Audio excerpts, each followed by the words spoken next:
Fala galera, eu sou Helderson, sou seu professor de física e hoje a gente vai bater um papo aí, ter uma aula sobre um dos assuntos mais quentes e mais abordados em concursos para áreas militares, aí para a garotada aí que quer seguir a carreira militar, como a AMAN, SpaceX, o ITA, como também para o vestibular, tá?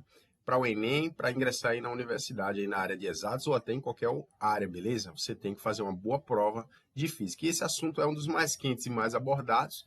É ondas mecânicas, tá? Basicamente se propagam em meios e a gente vai bater um papo e abordar todo esse conteúdo que é fantástico, de maneira simplificada, tá? E com foco em resoluções para concurso. Mas primeiro a gente vai ter essa aula teórica, beleza? Então vamos iniciar que essa aula tá bem bacana. Com a introdução aí existem, pelo menos ao nosso conhecimento, né, o conhecimento do ser humano, que é bastante limitado com respeito às informações que existem no universo, existem três tipos de onda, né, ao nosso, pelo menos em nosso conhecimento. Né? Existem as ondas mecânicas, tá, que será o foco da nossa aula de hoje. Tá? Essas ondas elas são governadas, né, pelas leis de Newton, bem conhecidas por todos vocês, né? Os tópicos aí iniciais da física. Né? E elas necessitam, né, de um meio material para se propagar, tá? Por exemplo, a gente tem aqui uma figura, vocês amam figura, né? A forma mais interessante para a gente ilustrar um comportamento físico, né, por imagens. A gente tem aqui, quando a gente joga uma pedrinha em um lago, o que é que acontece? Você vê aquele padrão circular, né, se propagando, né, com uma determinada velocidade, mas continuamente, né, um padrão bem fixo, né, a gente observa. E esse padrão circular, né, que sai do centro, de onde a pedrinha atingiu, exatamente são ondas que se propagam, né? E a fonte foi exatamente essa perturbação, né, da pedra entrando em contato com o lago, né, com a água. Né? Então, essas aqui são ondas mecânicas na água. Né? A gente tem aqui também as ondas eletromagnéticas, tá? Não é o foco da aula de hoje, mas é importante a gente mencionar. Tem diversas aplicações tecnológicas, tá? Desde ondas de rádio, tá? Né? Equipamentos tecnológicos de comunicação, até diagnóstico, tá? Médico, né? Por exemplo, radiografia, né? Raio-X, né? Exames de raio-X a gente conhece muito bem. Então, essas daí são as aplicações das ondas eletromagnéticas, tá? Algumas delas, né? Basicamente, elas são governadas pelas equações de Maxwell, outro tema bastante interessante e quente em concursos, tá? De áreas militares e para o Enem também é fundamental. E uma quantidade que eu coloquei aqui, né, que é a velocidade da luz, a velocidade de qualquer onda eletromagnética no vácuo, né? De fato, as ondas eletromagnéticas elas não necessitam, tá? Elas não necessitam de não necessitam de um meio para se propagar, tá? Diferentemente das ondas mecânicas, né? E no vácuo, a sua velocidade é esse valor aqui, que a gente pode aproximar aí para 3 vezes 10 elevado a oitava metros por segundo, beleza? E aqui a gente tem as ondas de matéria, um tópico aí que está sendo inserido no ensino médio, bastante importante, né? Vocês vão aí, certamente quem já terminou, quem está terminando o ensino médio, vai ver esse tópico, né, que é o comportamento ondulatório da matéria, e aí é governado pelas equações da mecânica quântica. Mas não é o tópico de hoje, o nosso foco são as ondas mecânicas que precisam de um meio material para se propagar e existir. Beleza? Então vamos continuar. Com relação às ondas mecânicas, né, a gente tem dois tipos de configurações possíveis na natureza. Tá? Aqui são dois exemplos clássicos, são ondas mecânicas no acorde, elas representam aí, elas descrevem uma onda transversal e ondas mecânicas, né, sonoras se propagando no ar, né, que é um tipo de onda longitudinal. Então a gente tem aqui nessa figura B, né, a gente tem aqui o tipo de sistema. Se você quiser fazer esse experimento em casa, fique à vontade, dá para fazer, tá? Fixa uma extremidade da corda numa ponta da parede, tá? E pega a outra ponta e você começa a fazer um movimento harmônico, tá? Harmônico significa com uma determinada harmonia. tá? Tenta manter, por exemplo, se você sobe 50 centímetros para cima, tenta baixar menos 50 para baixo, tá? Em relação a essa posição, esse ponto aqui, essa origem, tá? Então, o que é que vai acontecer, tá? Você vai começar a ver esse comportamento aqui da corda, tá? A corda é o meio em que a onda se propaga, tá? A corda ela vai fazer esse formato aqui ondulatório, né? Lembra lá da musiquinha olha a onda, tá? Então é exatamente o que está acontecendo aqui. Uma onda está se propagando e a corda ela assume esse formato de onda, tá? Nesse movimento ele é transversal, por quê? Porque o movimento aqui, nesse caso, é uma onda senoidal, porque você descreve um movimento harmônico, um harmônico simples, perfeito, né, com a harmonia perfeita, tá, com uma frequência bem definida. E aí, a propagação da onda ela está na direção X, enquanto a perturbação aqui, pelo rapaz ou por você em casa, ela está na direção Y. Então, elas são perpendiculares, por isso transversal, nome transversal. Beleza? É bem intuitivo. Já no caso das ondas sonoras, né, para ondas longitudinais, o que é que a gente tem aqui? A gente tem um pistão, tá? A gente tem um tubo preenchido com ar, e aí você empurra também, tem que, se você tiver esse tipo de sistema em casa, faz esse experimento também com uma determinada harmonia, empurra 50 centímetros e puxa 50 centímetros, empurra, e com aquela frequência bem determinada, né? Então você tem um movimento com harmonia, por isso que o nome é movimento harmônico, é simples, né? É o mais simples movimento harmônico, tá? Então você fazendo esse movimento com harmonia, você vai promover aqui regiões de maiores e menores pressões, o que significa? Você empurra as moléculas, elas vão ficar mais densas, né? A região vai ficar mais densa ali com moléculas, você vai ter maior pressão, mais outras regiões, né? No qual você empurrou as partículas, elas vão ficar menos densas. E aí, nesse empurra, as moléculas que estão vizinhas a essas que sofrerem esse empurrão, elas também vão ser empurradas. Tá? E nesse empurra de molécula para molécula, a onda ela vai se propagando. Tá? E é esse comportamento que você está observando aqui. Né? Tem regiões de maiores pressões e regiões de menores pressões. Né? Basicamente, você tem um sistema parecido com esse, né? Onde você tem máximos e mínimos, máximos de pressões e mínimos de pressões, tá? Só que a propagação da onda aqui, ela é na direção X e o movimento perturbador também é na direção X. Então, é uma onda longitudinal, ou seja, se propaga na mesma direção da perturbação, tá? Enquanto essa daqui é um pouquinho diferente, o movimento ele é na direção Y e a propagação é na direção X. Elas são perpendiculares. Beleza? Então, vamos continuar. Focando aqui de uma maneira didática, né, nas ondas mecânicas transversais numa corda, né, para a gente apresentar as equações. Certamente vocês estão ansiosos aí por equações, né?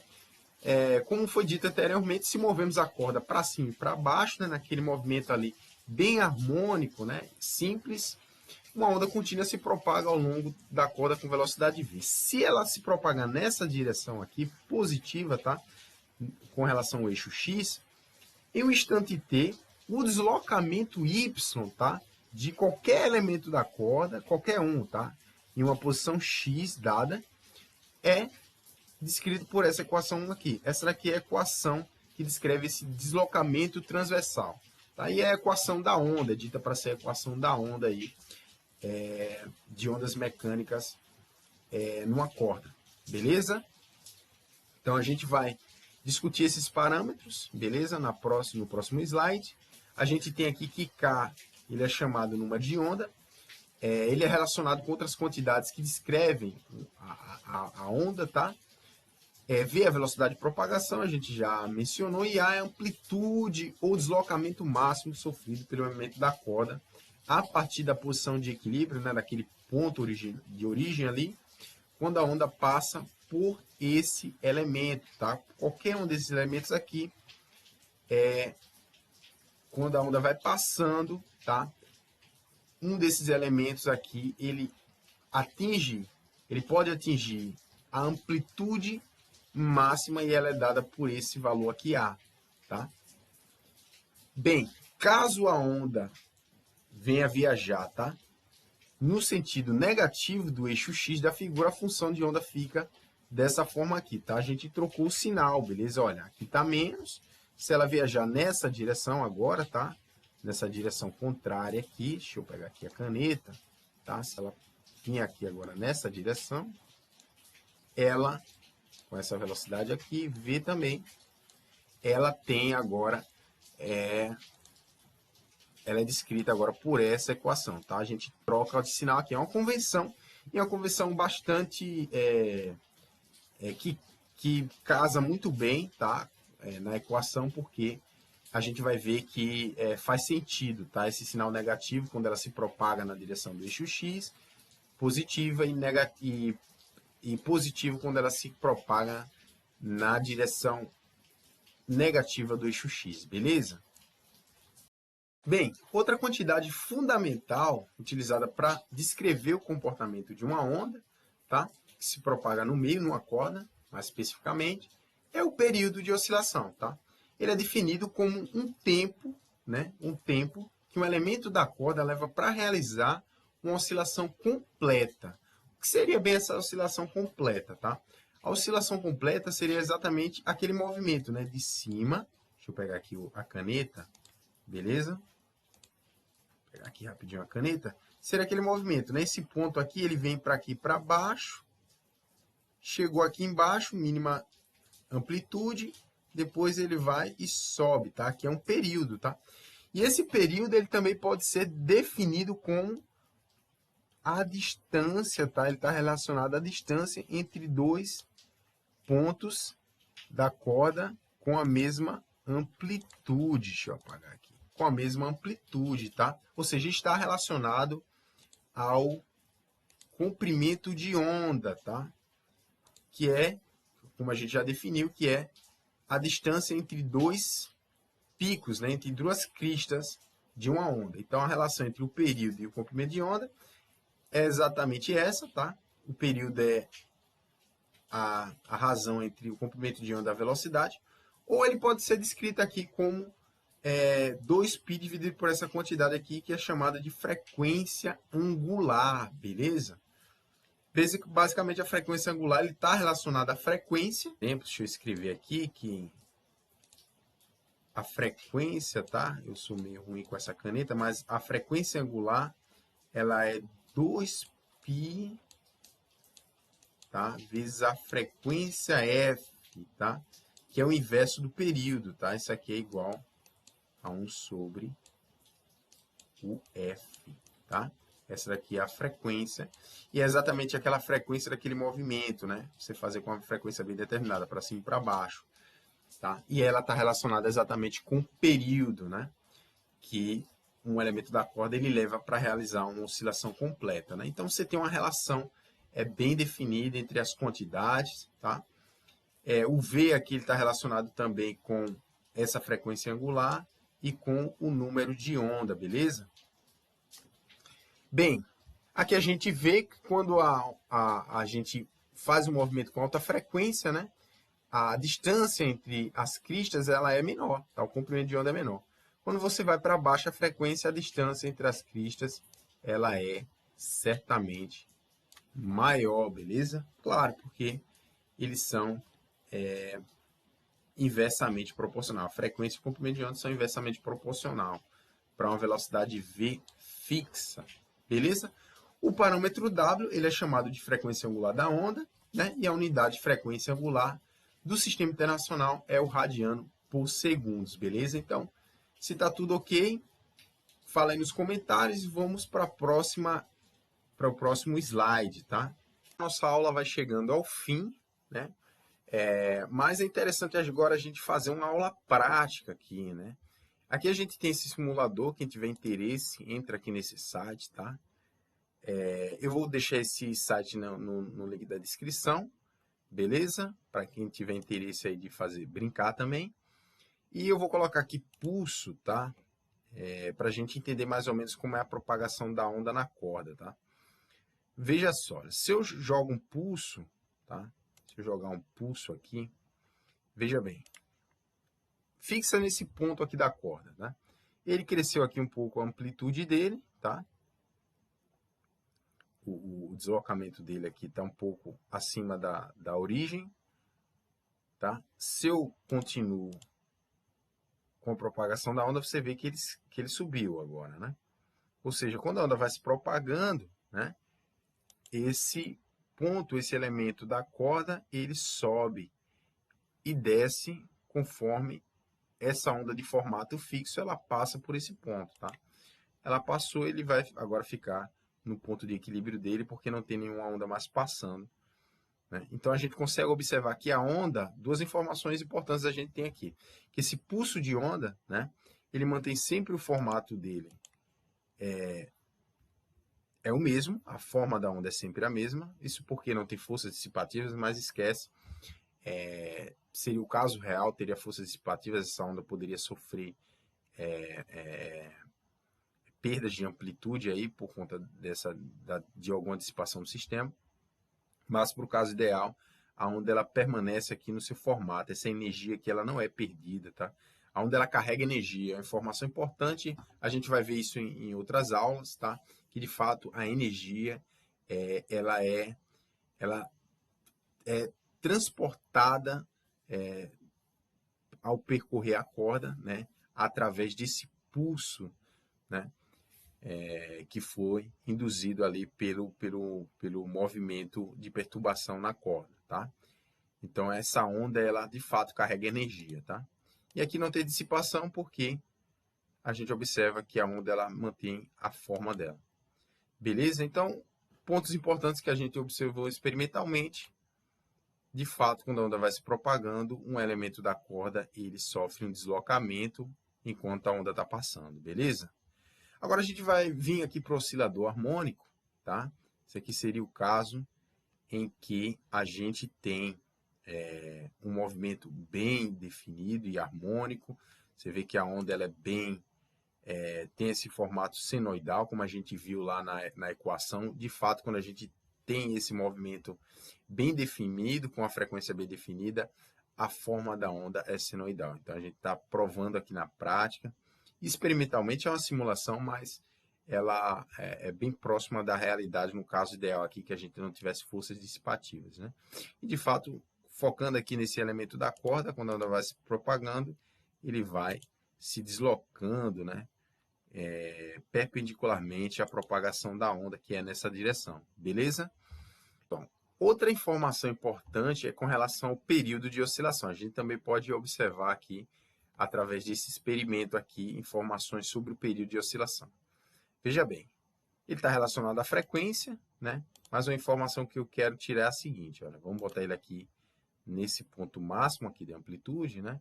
Está basicamente aqui alinhado com essa crista. E a gente sabe que a oscilação completa aqui do ponto da corda, desse ponto verde aqui da corda, seria quando ele viesse até o ponto mínimo, tá? Deixa eu botar aqui mais ou menos aqui 3, né? Ou seja, quando ele vem aqui para 1 centímetro e ele voltar aqui para 3 centímetros, isso significa que ele teve uma oscilação completa, né? Então, a gente vai observar o que é que vai acontecer. Ele foi, voltou e parou. Olha só, numa oscilação completa, a forma, tá, da onda é a mesma. E, basicamente, o sistema voltou para a configuração inicial anterior, tá? Então, a gente consegue observar aqui o seguinte, a seguinte informação, tá? A onda se propagou exatamente, né, um comprimento de onda. Veja só, se a gente observar esse ponto aqui, essa onda aqui, ela vai ocupar exatamente a posição dessa onda aqui nesse tempo de oscilação completa. Vamos ver de novo o vídeo? Vamos fazer de novo? Olha só. Ela foi, voltou, parou exatamente na posição da anterior. Beleza? Conseguiram visualizar isso aqui? Então, significa que o período de oscilação completa está exatamente relacionado com um comprimento de onda, tá? Por isso a gente tem aquela relação, né, do comprimento de onda, ele é inversamente proporcional ao período de oscilação, tá? E a velocidade é exatamente o comprimento de onda dividido por esse período de oscilação, porque é exatamente o tempo, né, que essa onda leva para ela ocupar exatamente a posição desse pulso aqui. Vamos colocar mais uma vez, para a gente observar mais uma vez. Olha só, ela ocupou, aquela anterior ocupou exatamente a posição dessa segunda. Olha, é só a gente seguir, tá? Que a gente consegue observar que ela vai ocupando essa posição. Então, a gente observa aí que a teoria e a prática, elas convergem, tá? O vídeo acaba por aqui. No próximo vídeo, a gente vai começar a resolver problemas, tá? E a gente vai discutir um pouco mais da teoria aí na resolução de problemas, beleza? Então, clica no próximo vídeo para a gente continuar essa aula que está ficando cada vez melhor. Até mais!